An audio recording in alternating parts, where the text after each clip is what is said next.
그러니까 이게 뭐냐면은 사람들이 생각하는 것처럼 네. 조국은 다치는 쪽이 이긴 체제라는 거예요. 네, 그렇네요. 듣고 보니. 그렇다면 역으로 주변 국가가 실리 챙기다가 곤란해진 경우는 없었나요?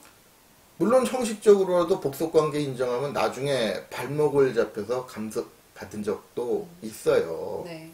그렇지만 큰 맥락에서 독립성을 침해받는 경우가 별로 없었기 때문에 사실 형식적으로만 게 주변 국가가 중국이 강요하는 조공채권 관계를 큰 저항 없이 받아들였던 거죠. 네. 쉽게 말해서 형식적으로 그냥 형님이라고만 불러주면 형님 이신이 챙겨주쇼 이건데 네. 가만히 보면은 그게 실리적으로 낫거든요. 네. 그러니까 오늘날 같으면은 국가 사이의 불평등을 인정하는 순간부터 독립을 포기하는 행위로 간주될 거고 그래서 네. 난리가 나겠지만 당시에서는 조공채권 관계 맺었다고 실질적인 이제 독립성을 침해받지는 않으니까 그러니까 오히려 쉽게 받아들이는 거죠. 그랬던 건가요? 이런 속사정 모르면 조상 욕먹이는 경우가 많아요. 예를 들어서 요즘 사극에서는 고구려 백제 신라는 말할 것도 없고 고려까지 그 집권자를 황제라고 하잖아요.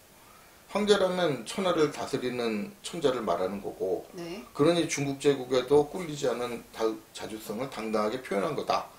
뭐 이런 발상이죠. 비슷한 맥락에서 고조선이나 고구려가 뭐 천자 황제 칭했다는 점을 강조해가지고 민족의식의 발로라는 식으로 뭐 책이나 방송으로 내보내는 경우도 많아요. 그래서 인기 끄는 사람들도 많고. 네. 근데 이거 뒤집어서 한번 생각해보세요.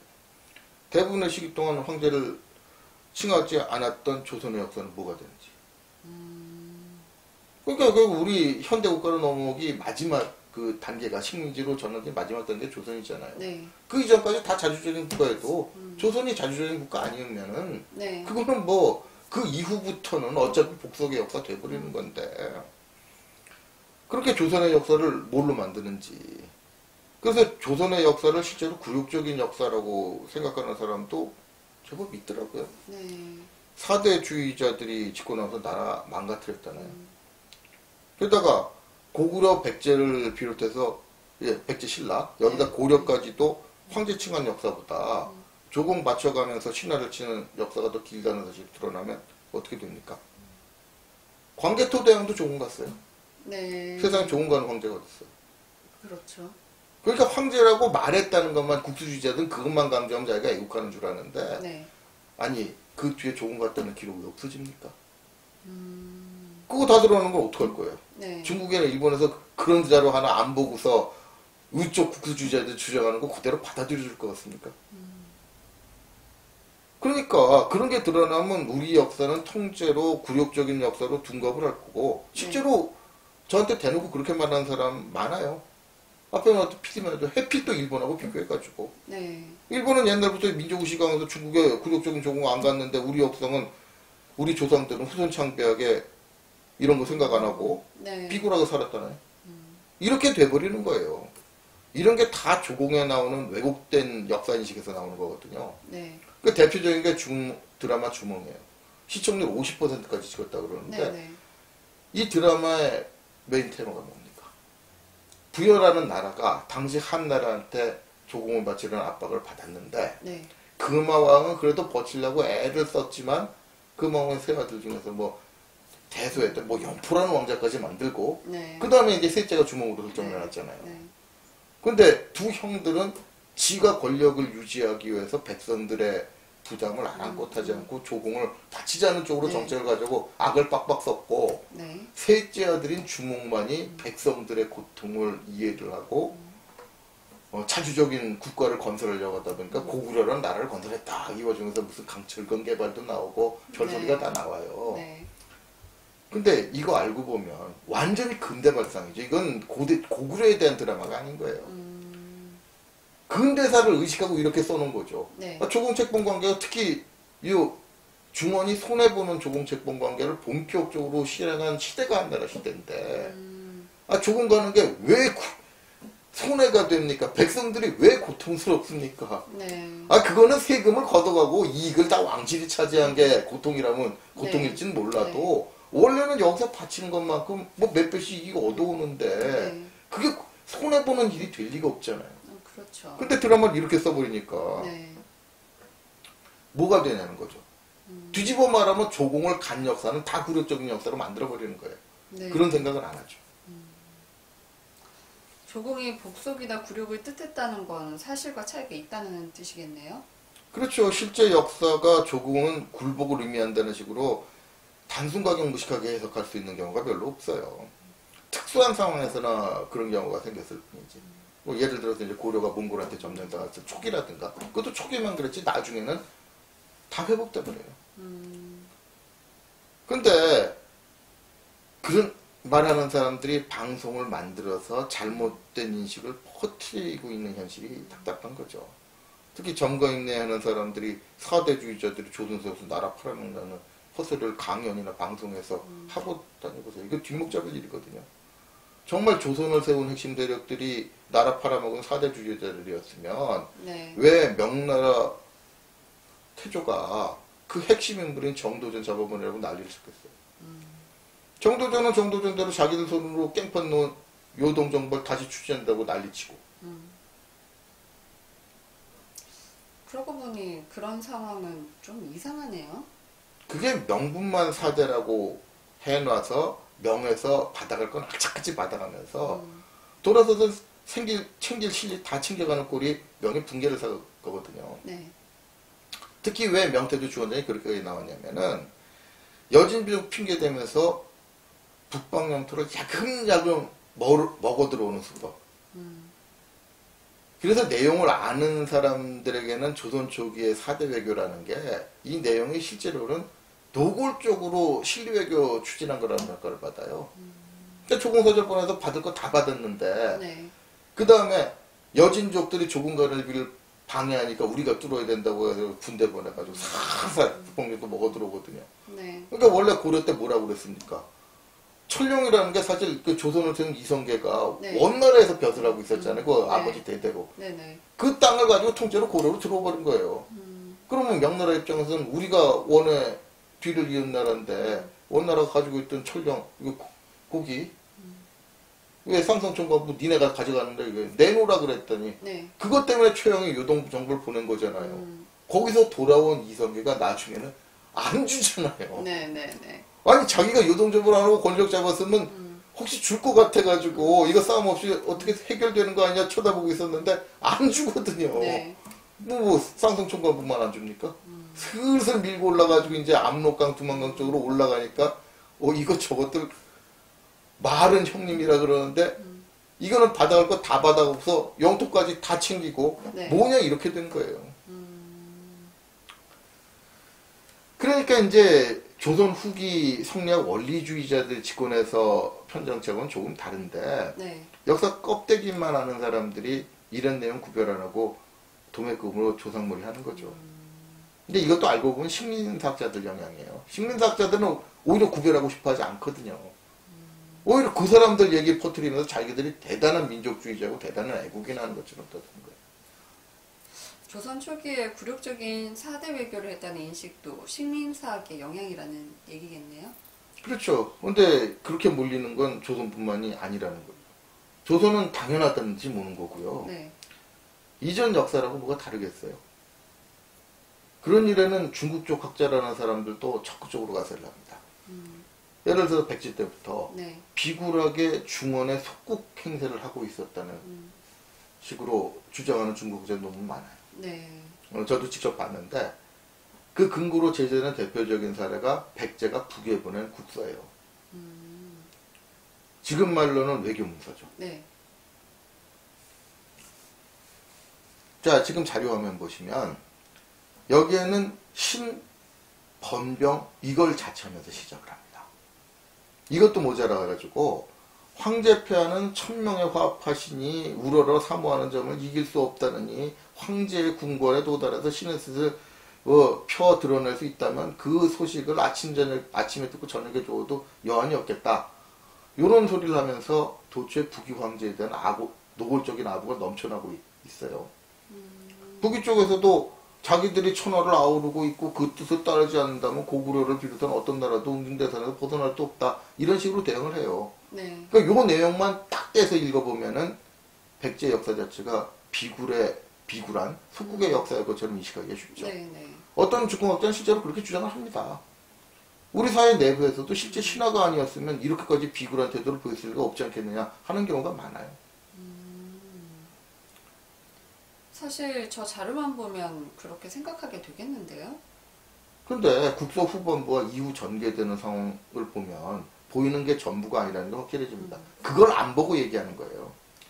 백제가 보낸 국서에서 전하고 싶은 진짜 메시지는 뒤에 나와요. 그러니까 한국말은 끝까지 들어야 된다 그러잖아요. 네, 그렇죠. 뭐 백제들하고 다르겠어요? 백제가 보낸 국서에서 진짜 전하고 싶은 메시지는 자신을 괴롭히는 고구려하고 전쟁을 벌여달라는 거였거든요. 그 요구에 대해서 북기가 어떻게 대처를 했겠습니까? 아 진짜 고구려하고 전쟁을 하면 네. 백제가 요구한다고 아 고구려도 자기 신하라고 그 소리 땅땅 쳐놨는데 전쟁 해보세요. 네. 미쳤어요? 네. 고구려 잘못 건드렸다고 어떻게 되게. 네. 그러니까 아무리 화북을 통일한 북이라고 해도 고구려 건드릴 생각이 없는 거예요. 네. 그러니까 한다는 짓이 북이가 그 북오고구려를 그냥 말로만 꾸짖는 정도로 끝나지 그 별다른 조치를 취하지 못해요. 네. 심지어는 북이 자신이 뭐 북에서 백제로 올라오면 고구려 땅 통과하는 게 제일 쉬우니까 통과하겠다 그러는데 그것도 거부해버려요. 고구려로 들어가려도 북이 자신이 국경에서 처량하게 되돌아와 버려요. 어머. 그래서 네. 찌소리 못해요. 그래서 나중에 바닷길로 가거든요. 네. 그것도 나중에 제대로 못 가가지고 다시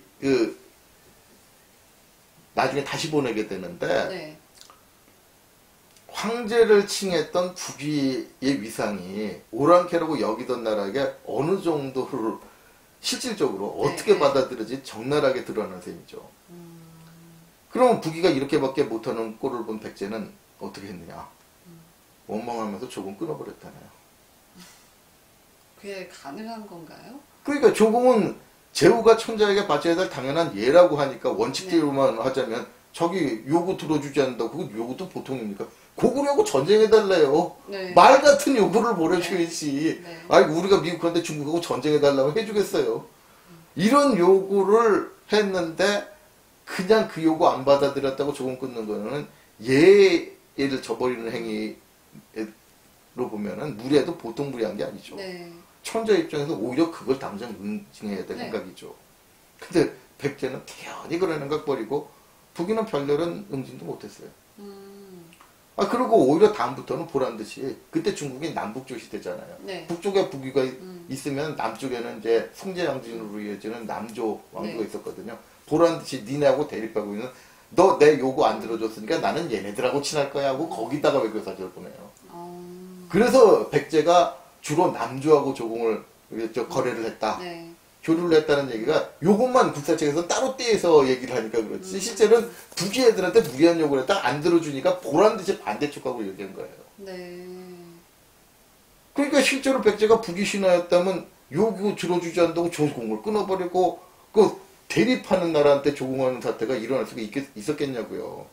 그럴 수가 없죠. 네. 그러니까 평범한 개인에 있어서도 속마음은 말이 아니라 행동을 봐야 된다. 이게 상식에 속하는데 네. 하물며 나라 차원에서 벌이는 일, 국제관계 이런 걸 국사 나타나는 문장명가로 평가를 하겠다는 거죠. 사실 역사학자라는 사람한테 진짜 천박한 짓이죠. 그런데 명색이 역사학자라는 사람들이 왜 이렇게 천박한 짓을 서슴지 않고 하겠습니까?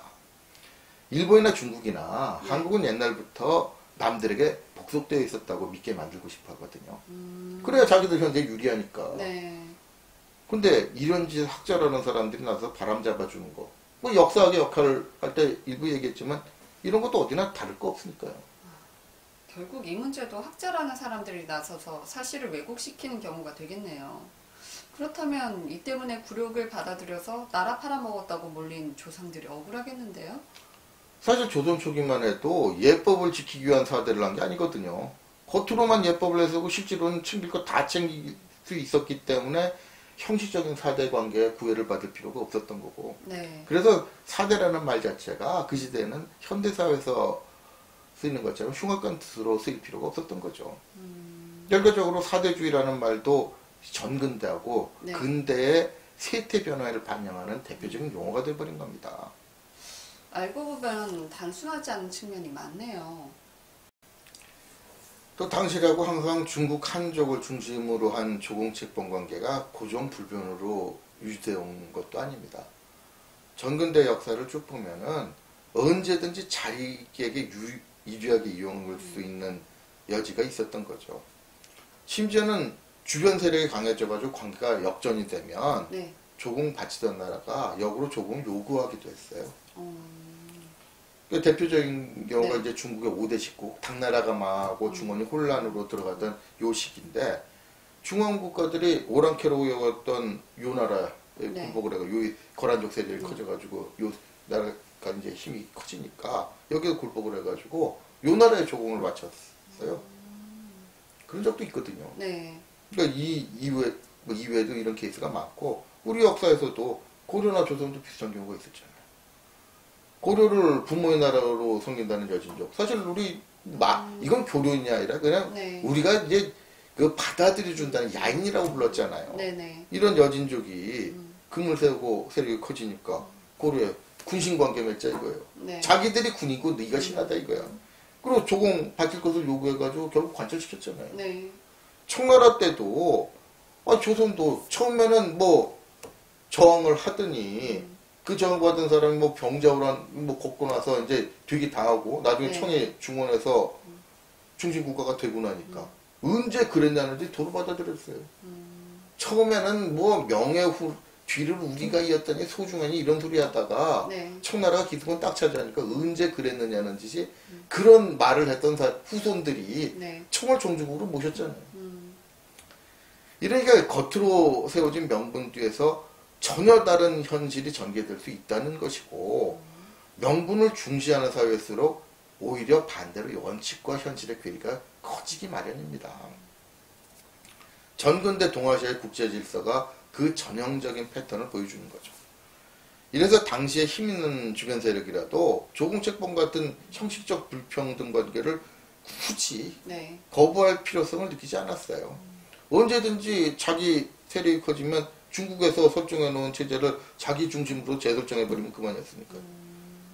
실제로 지금의 한국과 중국, 일본에서 어떤 나라들은 중화사상 들여와서 자기 중심으로 포장을 했던 거고, 그래서 이제 뭐 중국의 천황의 대표적인 겁니다. 그거 중화사상 거의 복사판이에요.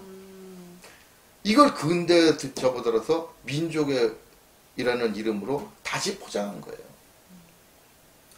그럼 이쯤에서 정리해 주시죠.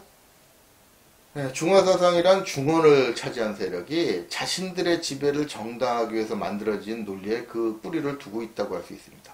이렇게 지배를 위한 도구로 출발했지만 춘추전국 시대의 혼란을 거치면서 나타난 유교체제로 흡수되면서 네. 세상의 질서를 확보하기 위한 사상으로 대우를 받게 된 셈이죠. 그런 과정을 거쳐서 나타난 사상답게 세상의 질서는 천하가 한 사람의 지배 아래 들어가서 분수를 지키면서 유지되어야 된다는 사고방식을 가지고 있었고요. 그러다 보니까 지금처럼 사람이나 국가나 서로 평등하다는 근대 이후의 사고방식과 달리 독립국가 개념조차도 없었습니다. 그렇지만 언어와 문화가 다른 집단이 서로 잘 어울려 살기 어렵다는 점은 예나 지금이나 별 차이가 없죠. 더구나 인간이라는 종족이 사상가들 멋대로 설정해놓은 분수를 충실하게 지키면서 사는 존재들도 아니고요. 그러니까 이런 사상들을 설정한 대로 세상이 돌아갔을 리가 없는 겁니다. 당연히 원칙 따로 현실 따로인 세상이 되어버렸고요. 그런 현상이 특히 심했던 게 국제관계였던 겁니다. 설정으로야 정통성을 인정받은 천재에게 복속돼가지고 중화의 질서에 순응하면서 자기 지역 다스리는 상황을 확인하는 것이 조공책봉 관계였죠. 네. 그렇지만 실제로는 풍부한 자원을 가지고 있는 중원 제국이 주변 세력이 원하는 거 퍼주면서 협조관계로 묶어두는 거였어요. 그런데 이후 세상이라는 게 공자가 설정한 대로 돌아가야 한다고 믿고 싶어 했던 유교 원리주의자들이나 아니면 중국의 입장을 강요하고 싶어 했던 학자들, 여기에 한국은 옛날부터 중원에 복속되어 있었다고 몰아가고 싶어하는 일제 식민사학자들이 가세해서 마치 껍데기에 불과했던 설정들이 사실인 것처럼 둔갑을 시켜놓은 거죠. 그런데 이런 우리 사회에서 역사 전문가 행사하는 분들이 이런 논리를 앞장서서 보급을 하고 이걸 받아가지고 방송 콘텐츠를 만들어가지고 여러 사람 감염시키는 풍조가 답답한 겁니다. 왜곡된 인식 때문에 쓸데없이 조상들을 모욕한다면 문제가 되겠네요. 그럼 이번 주제 역시 잘 새기셔서 도움이 되시기 바랍니다. 그럼 이번 주제는 여기서 마치도록 하겠습니다.